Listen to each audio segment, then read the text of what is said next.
About 3:15, police located a 23-year-old male. He's in really good health. Where he's been and how he's actually looked after himself are still yet to be determined.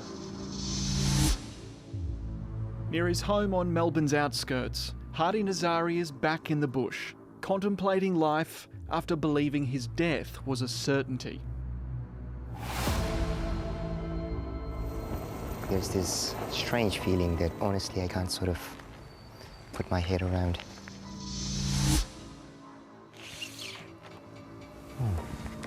Doesn't make sense. The 23-year-old is still coming to terms with what he endured over 13 death-defying days, lost in the wild Kosciusko National Park. And now he's speaking about it for the first time. So what actually happened?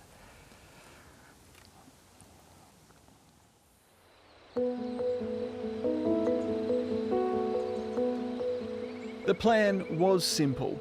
Hadi and his two childhood mates, all experienced hikers, were keen to conquer Australia's highest peak, Mount Kosciusko, in late December. They left for a 3-day trip. They'd packed food and researched the terrain. Everything was on track until Hadi stepped foot off it. So we did Handelsper. We got up to the Mount Kosciusko and we did the main range walk with my mates, and then we were getting back down from here. So this was the return trip and you're almost home at the end of the whole... So we've done pretty much everything and now we're just... You had 2 hours left and then it was like, left. Here's another 2 weeks. Oh, mate. While the group was prepared, Hadi soon realised he didn't have the essentials on him. In my case, every bit of small negligence, they accumulate. You forget carrying a map and a compass, and you don't carry a GPS tracking device, and you're like, that's okay, you're with your mates. Yeah. But Hadi and his mates don't always hike side by side, sometimes hanging back to admire the scenery and solitude. This was one of his last photos before he went missing. I was just enjoying the hike down by myself, and there was part of the trek which seemed like an alternate trek, and then the bush started getting thicker and thicker. At the beginning I was pretty comfortable with the fact that it's just gonna find your way back. It's okay. I didn't feel lost.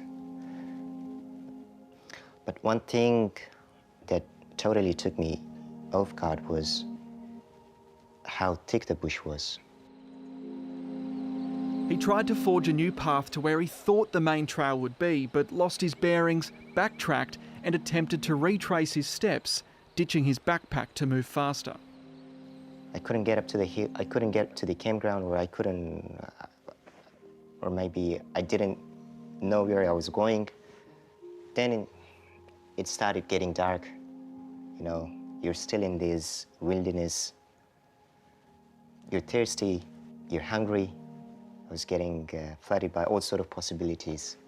That is when you start contemplating basically everything. Your life flashes right in front of your eyes. And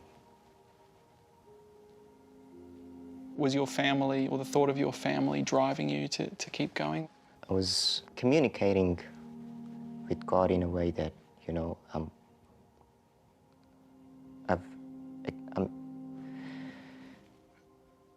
I've accepted this journey that you have created for me. But the moment you think about your family, your mother, your father, your siblings, then you get the urge that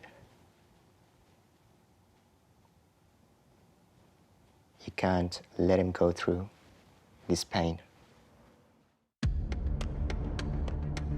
Before immigrating to Australia 5 years ago, Hadi lived a life under siege with his family in Mariabad, Pakistan, part of the persecuted Hazara community. You never know that you're going to come back alive. Probably that is something that makes you comfortable with the most horrifying scenario. Back then, he took refuge in the mountains and says his familiarity with nature helped him stay calm when things went horribly wrong.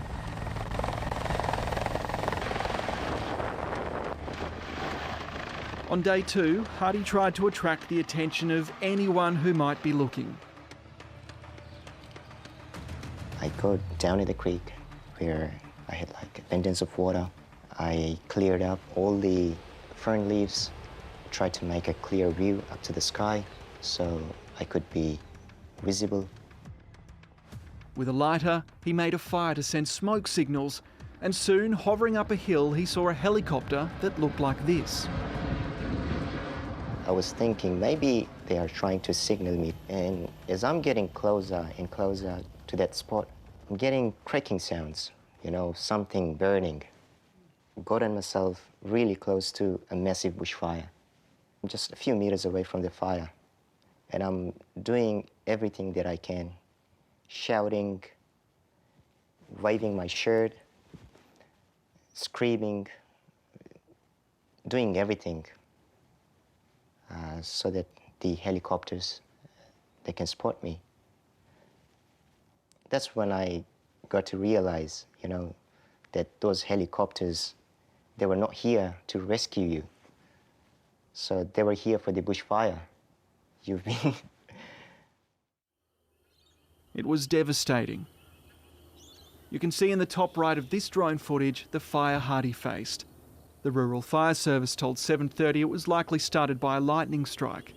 Hadi says he ran to escape the flames, leaving his lighter and camera at the creek. It basically crumbles every bit of hope that you have at that moment.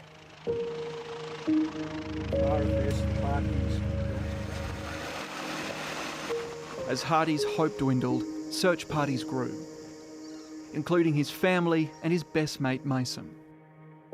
I had high hopes knowing how good he is with the wilderness and sort of talking about our experiences. For about a week, Hadi survived eating wild berries until he staggered across the most remote landmark in the park, the Opera House Hut. It's well documented in videos like this. It's a beautiful hut. I found the logbook. I started reading through people's journals, and I got up to the last, and they were like, you know, we have left to muesli bars, so enjoy. Were they good? They were the most tasty muesli bars there. Big thanks to the group of hikers who left the muesli bars. It just saved somebody's life. After 3 nights in the hut, Hadi decided his best bet was to head for Charlotte Pass, following instructions left in the visitor's book. He felt like it was his final chance. I was so exhausted.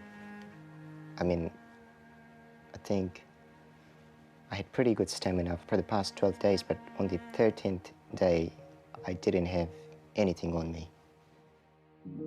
Then, after 13 days alone, Hadi spotted hikers in the distance. There was this incredible photo that one of the rescuers took, and you're a tiny little speck in the distance. I was initially screaming that, yeah, I need help, can you hear me? And then I just kept screaming and making my way gradually to their way. But then, yeah, they stopped and they replied back that, are you okay? And that was the moment that I was so relieved that, you know, I've been heard.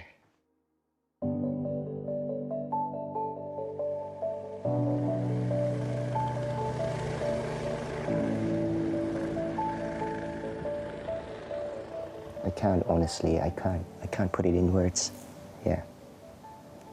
I can't put it in words how grateful I was.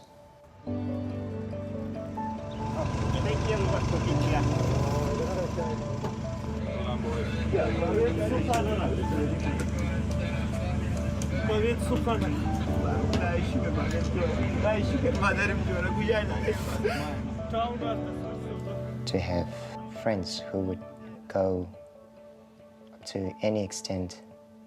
It's such a beautiful blessing. One word was from Hadi was like you're no longer a friend, you're a brother. Yeah, which I still hold, yeah, to my heart every day.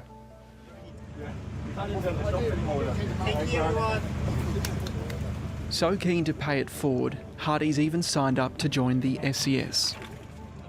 Honestly, I feel indebted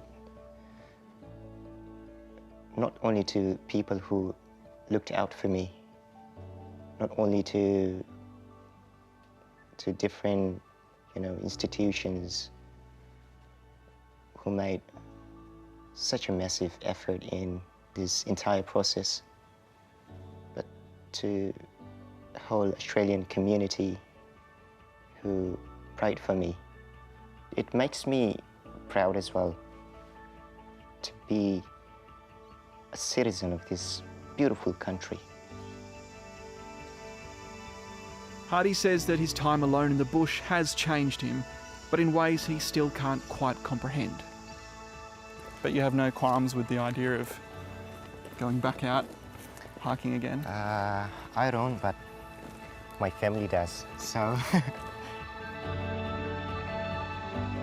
It's all about taking this opportunity, taking this blessing of life, and to make the most out of it that we can.